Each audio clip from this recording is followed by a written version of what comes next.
ஓம் சாந்தி 16/3/2019 சாக்கார முரளி. இன்று பாபா கூறுகிறார், இனிமையான குழந்தைகளே, தன்னை ஆத்மா சகோதரன் என புரிந்து கொண்டு ஒருவர் மீது ஒருவர் ஆன்மீக அன்பு வையுங்கள். சத்தோப்பிரதானம் ஆக வேண்டும் என்றால் யாருடைய குறைகளையும் கண்டுபிடிக்காதீர்கள் அப்படின்றார். அதாவது குறை காணக்கூடிய அல்லது குறை கண்டுபிடிக்கக்கூடிய பார்வை இருக்கக்கூடாது. கேள்வி: எந்த ஆதாரத்தில் பாபாவிடம் இருந்து பல கோடி மடங்கு ஆஸ்தியை அடைய முடியும்? பதில்: பாபாவிடம் இருந்து பல கோடி மடங்கு ஆஸ்தியை அடைய நினைவு யாத்திரையில் இருங்கள் அப்படின்ற. ஒரு தந்தையை தவிர மற்ற அனைத்து விஷயங்களை மறந்து விடுங்கள், நினைவு யாத்திரையில் இருங்கள்.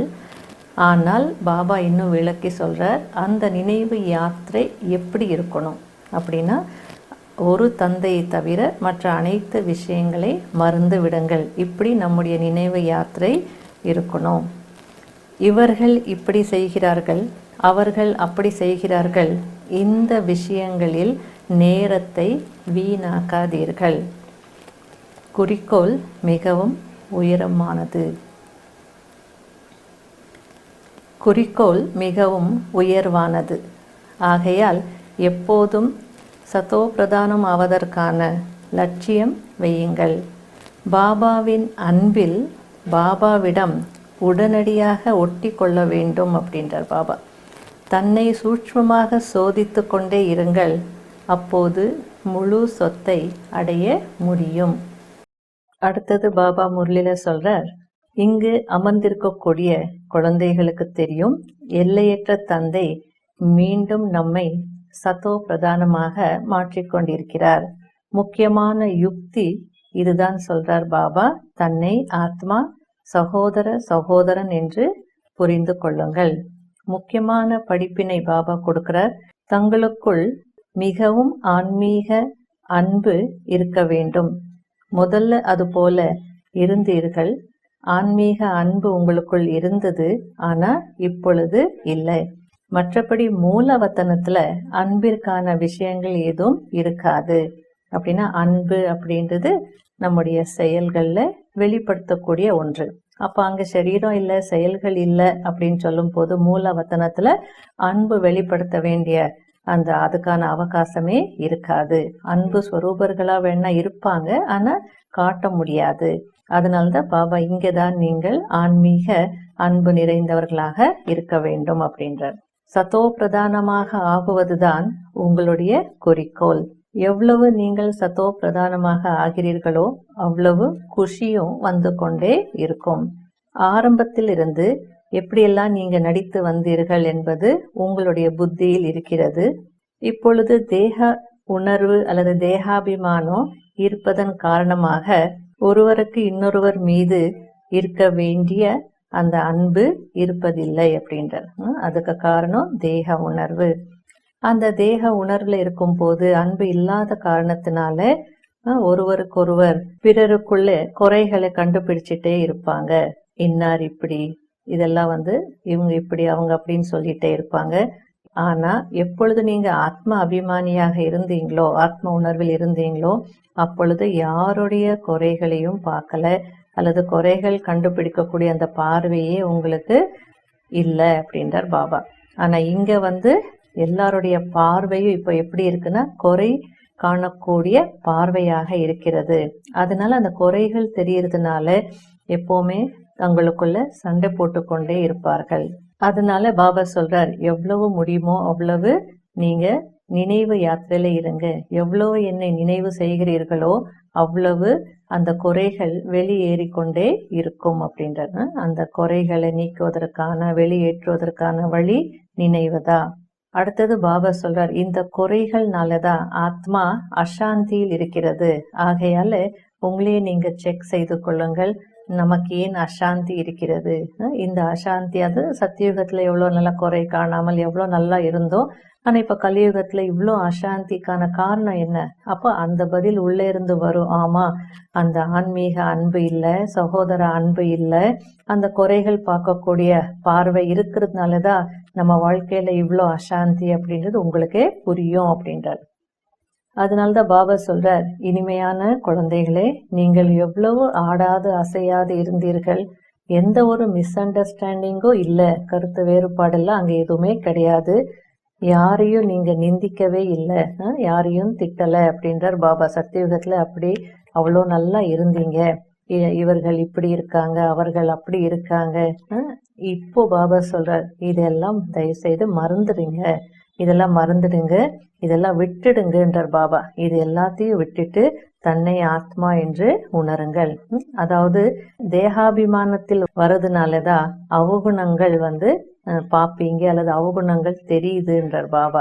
அதனால யாராவது அப்ப சில நேரத்துல இப்படி கேட்கலாம், நம்மளை பத்தி தப்பு தப்பா பேசுறாங்களே, அப்ப நம்ம என்ன செய்யறது? ஆமா, நம்மளை பத்தி தப்பா பேசுவாங்க. அந்த நேரத்திலயும் நம்ம புரிஞ்சுக்கணும், அந்த ஆத்மா தமோல இருந்து ரஜோ பிரதானமாக தான் மாறி இருக்கு, இன்னும் சத்தோ பிரதானமாக மாறல. அதனாலதான் அந்த ஆத்மாவின் நடத்தை அப்படி இருக்கு அப்படின்னு நீங்க தான் உணரணும் அப்படின்றார் பாபா. அனைவருக்குள்ளேயும் குறைகள் இருக்கு அப்படின்றார் பாபா. ஆனா என்ன விஷயம் என்ன அப்படின்னா, தனக்குள்ள இருக்கக்கூடிய குறை யாருக்கும் தெரியறது இல்லை, தனக்குள்ள இருக்கக்கூடிய குறைகளை அவங்க புரிஞ்சுக்கிறது இல்லை. ஆனா மற்றவங்களுடைய குறைகளை பாக்குறாங்க. இதுதான் பியூட்டி. அதனாலதான் பாபா மற்றவங்களுக்குள்ள இருக்கக்கூடிய குறைய பாக்குறாங்க, நான் ரொம்ப நல்லவன் அப்படின்னு எல்லாம் நினைக்கிறாங்க. இதுதான் கூடாதுன்றார் பாபா. உங்க நாடியை நீங்க பார்த்துக்கோங்க, நான் எவ்வளவு இனிமையானவனாக மாறி இருக்கிறேன், எவ்வளவு ஆன்மீக தந்தையை அன்போடு நினைவு செய்கிறேன் அப்படின்றது பார்த்துக்கோங்க. அதுவும் பாபா சொல்ற, ஸ்ரீமத் படி நடந்து என்னை நினைவு செய்யுங்கள். இந்த ஒரு கவலை உங்களுக்கு இருக்கணும். எவ்வளவு பாவங்கள் இருக்கு தலையின் மீது, பாபா இதை நமக்கு காண்பித்திருக்கிறார் இல்லையா? முதல்ல தெரியாம இருந்தோம் அறியாமையில, ஆனா இப்ப நமக்கு எத்தனை பிறவிகளுடைய பாவ சுமைகள் தலையின் மீது இருக்குன்றது தெரிஞ்சிட்டு, அதனால நேரத்தை வீணாக்காமல் நினைங்க அப்படின்றார். அடுத்தது பாபா உலகம் அழியிற நேரத்துல, விநாச காலத்துல யாருக்கெல்லாம் அந்த முகத்தை திருப்பி கொள்ளக்கூடிய விபரீதமான புத்தி இருக்கோ அவங்க எல்லாம் அழிஞ்சிடுவாங்க. அதே நேரத்துல அதே அழிவு காலத்துல யாருக்கெல்லாம் பகவானுடைய எதிரில் இருக்கக்கூடிய அன்பு புத்தி இருக்குமோ அவர்கள் வெற்றி அடைவாங்க அப்படின்றார். அதனால பார்த்துக்கணும், நான் அந்த பகவான் மீது எனக்கு அன்பு இருக்கா, அன்பு புத்தி, பகவானை பார்க்கக்கூடிய புத்தி இருக்கா? அப்படி இருக்கும்போது மற்றவங்களுடைய குறைகளை நான் பார்க்க மாட்டேன். சிவ ஜெயந்தி என்றாலே சொர்க்கத்தின் ஜெயந்தி. சொர்க்கத்தில் தேவி தேவதைகள் இருந்தார்கள். அவர்கள் எப்படி மாறினார்கள்? இந்த புருஷோத்தம சங்கம யுகத்தில் படிப்பின் மூலமாக தான் என்று பாபா புரிய வைத்திருக்கிறார். அடுத்தது பாபா சொல்றார், உள்ளுக்குள் பாபாவின் மகிமை செய்து கொண்டே இருங்கள். பாபா, ஆஹா, நீங்கள் எவ்வளவு அதிசயமானவர், எவ்வளவு அதிசயத்தை நீங்க செய்து கொண்டிருக்கிறீர்கள் அப்படின்றது.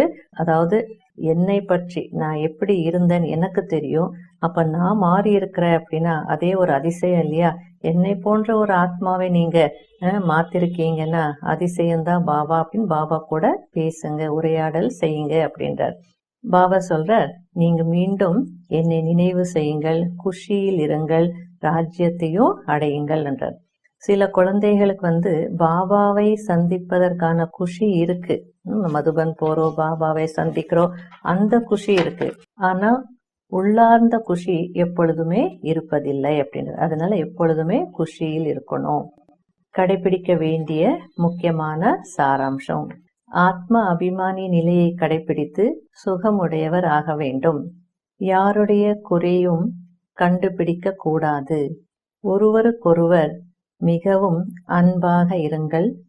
கருத்து வேறுபாட்டில் வராதீர்கள். 2வது பாயிண்ட், மற்ற அனைத்து விஷயங்களையும் விட்டுவிட்டு ஒரு தந்தையிடம் இருந்து குணத்தை கிரகித்து கொள்ளுங்கள். சதோ பிரதானமாக மாற வேண்டும் என்ற கவலை இருக்க வேண்டும். யாருடைய விஷயத்தையும் கேட்கக்கூடாது, நிந்திக்கவும் கூடாது. எனக்கு எல்லாம் தெரியும் என்ற அகங்காரம் இருக்கக்கூடாது. வரதானம். ஒளியின் ஆதாரத்தில் ஞான யோக சக்திகளை உபயோகப்படுத்தக்கூடிய நடைமுறைப்படுத்தும் ஆத்மா ஆகுங்க.